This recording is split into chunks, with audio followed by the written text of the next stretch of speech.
Welcome to the My Florida Green podcast. And today we're going to discuss a little bit about stress and anxiety and how we can possibly treat that with medical marijuana. I mean, let's face it. I mean, in today's world, who isn't experiencing some level of stress? Just kind of adding up some of the things going on, right? I mean, there's multiple wars going on in the world right now. There are the U.S. economy has taken a complete nosedive in the last few years. And then, you know, we talk about Texas and the federal government are kind of going at odds at the border right now. And there's so many more things. I mean, who is not having an issue with anxiety or stress right now? So there's so many ways to treat that. And the other thing I think it's important to talk about is that how it can impact chronic health conditions. Stress can literally make you sick. So I think we should talk a little bit about that. No, absolutely. We already know that stress can, exacerbate any conditions that you might already be dealing with. Stress, the first thing it does is kind of weaken the immune system. So any symptoms that you already have are going to get worse because your body doesn't have, the tools that it needs to help treat those and help heal those. It can mess with your circadian rhythm, meaning you're not going to get any sleep, not going to get rest, which again, is just going to make your immune system less effective, can make any inflammation that you're dealing with worse. And really just kind of wear on the mental health aspect of it, make it harder to hold a train of thought. And so stress has a huge impact on pretty much anything else that you're dealing with. Stress by itself can give you all of this whole laundry list. Like you said, it messes with your sleep, gives you insomnia, gives you inflammation, comes with chronic pain. And so even just having stress, if that's, where you start, at the end of the day, you will have something else. Stress never travels alone. It's the silent killer. Mm-hmm. Yeah, I mean, it literally creates a cascade of other issues in your life when we have constant stress going on. So when we talk about medical marijuana, right, there's a lot of talk whether between THC is better for stress or CBD is better for stress. I think we should kind of talk about the nuances in between those. I mean, I'm glad you said that because it really does become an individual response when it comes to these two cannabinoids. I mean, you have THC, which is great for a little bit of a mental break or numbing pain, and then you have CBD, which is just great all around when it comes to anxiety, inflammation, regulating blood pressure and blood sugar, just to name a few, but mostly just the anxiety portion. And for a lot of people, what they've noticed is normally a little bit more on the higher CBD and a lower on the THC spectrum helps them tremendously, but at the end of the day, what works for them might not work for you. So it really is an individual response, and experimentation is very crucial. Yeah, I think you bring up a good point with a high CBD, low THC regimen because when we onboard CBD consistently, that's when it can really saturate in our cells and it can help regulate those cortisol spikes, which is the stress hormone that kicks in when we get stressed. Well, it can help regulate that better so it doesn't spike so much when we do get that stress kicking in, right? And we don't stay in that state quite as long and it's easier to calm back down, get ourselves to a good place. And a combination of the two, THC and CBD, seems like that could be a good regimen. And I think we should kind of dig into that a little bit because everybody, like you said, everybody's regimens can be a little bit different. So generally we would say high CBD, low THC, but what are some other things that we've seen that have really helped some folks? I mean, some great things people also incorporate within the regimen is, at least when it comes to terpenes, you have limonene, which is tremendously known for helping out with stress relief, as well as anxiety, antidepressant. And it could be as simple as getting as a terpene already within your flower or your edible or whatever, mind you, or making it even easier and just adding a couple lemon slices within your water, getting it directly from the source and actually enhancing the amount of terpenes you're getting from it. Terpenes, that is such a fantastic topic to talk about. Because I think a lot of people don't really know about what a terpene is. And just kind of rewinding a little bit, terpenes are natural oils that form on plants and they're protectants for plants. The cannabis plant can create a number of different types of terpenes, and different terpenes have different medicinal effects, like you said, limonene.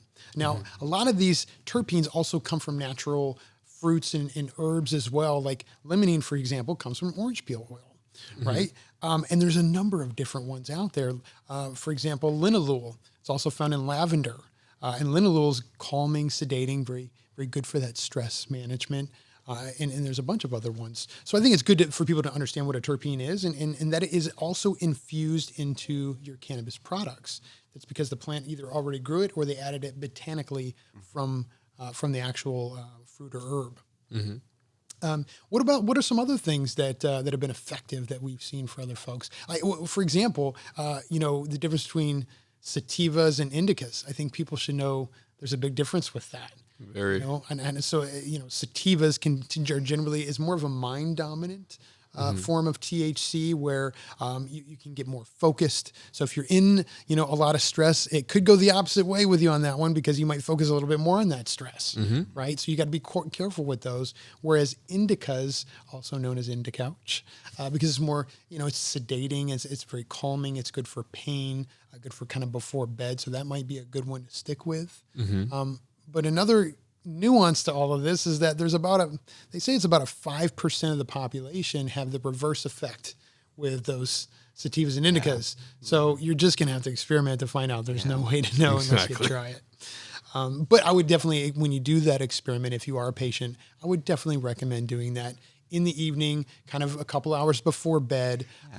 Maybe when you're not super stressed, that way you kind of have an idea of how this is really going to help you out, or which direction you might go with it. Couldn't have said it better myself. Yeah. Any other thoughts on what strategies people could use to do that? One of the other routes you can actually use to help is the Doc app, where in the side menu, we actually offer a little portion where you can see what other patients within our platform are using to find relief. So if you kind of want like a little bird's eye view of what's working with other people, this is absolutely perfect for you. Yeah, that database. I mean, we have a drug database. You can put in whatever drug that you're trying to come off of, and also you can put in condition that you're trying to dealing with, and you can see what other people have used to really help you. I mean, it's fantastic. Because all of our patients on the My Florida Green platform have access to the Doc app, and another key tool in the Doc app, and this is a game changer for me, was the patient diary. Because like we've been talking about, it's an experiment. We don't know what's going to work or not work until we try it. But then it's so easy to get lost. You go to any dispensary, you have the freedom to experiment with different products. Well, it's easy to forget which one you went and you tried last time, right? True. So you take this patient diary, you can log what you're trying, the profile in that product, what terpenes were in it, what strain it was, indica or sativa, the strength of it. And then the key thing is record how you feel. Yeah. Right? Because once you start to really understand that, you're going to know what products are working, which ones are not working, and you're going to build an archive of products that you can use. And you can use them for a number of things. I mean, let's face it, pain, sleep, and anxiety are the top three things that cannabis helps with. So that's a fantastic tool to use as well. And you can only have access to that on our platform. But I think, our patients, I know for sure it has accelerated my healing process exponentially. Any other thoughts on what those look like? I think the biggest one for stress is just really making sure that you know all the different roots and exactly how they're going to affect, not just the body, but your body also.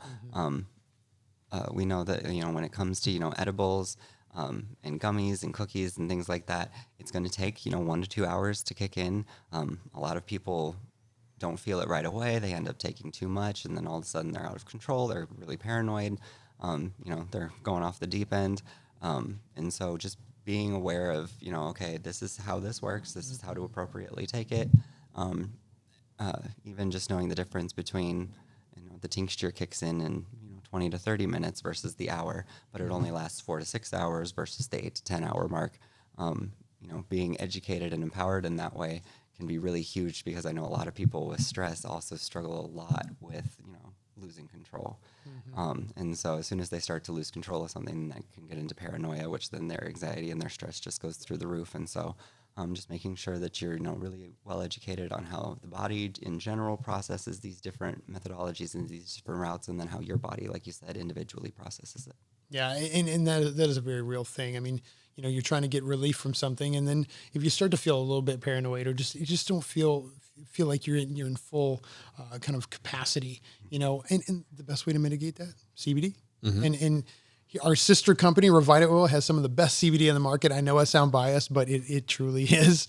Really? It comes from an organic hemp farm in Colorado Springs, a GMP inside of a GMP lab, and it works exponentially to reverse that psychotropic aspect. So if you ever get uncomfortable, you just feel like I'm just not, in full control here, take some CBD. That'll bring you right back down boom, you're good to go. And then again, for even some patients, CBD alone might just be the answer for them. That's very true. And we see that with a lot of people. You know, I have friends personally that have tried CBD that have high anxiety. And let me tell you, it is just a game changer for so many people. In my circle, I'm known as the medicine man now. So, but that's how it works is you experiment, you try it and you say, oh my gosh, this works like a champ. Absolutely. So we're rounding out our episode here today. Any final thoughts on stress management with medical marijuana? Well, in the words of our CEO, it's better to stay high than it is to be low. That's right. That's right. So why wait? You know, there's no need to wait. If you don't know a lot about cannabis, come down to My Florida Green, and we will give you before you leave, you'll be educated and you'll be empowered with how to best use this plant. So go to myfloridagreen.com, click Get Started, fill out the paperwork, get you scheduled, come down, see us, and we will make sure that you're taken care of. Don't forget to like, comment, and subscribe.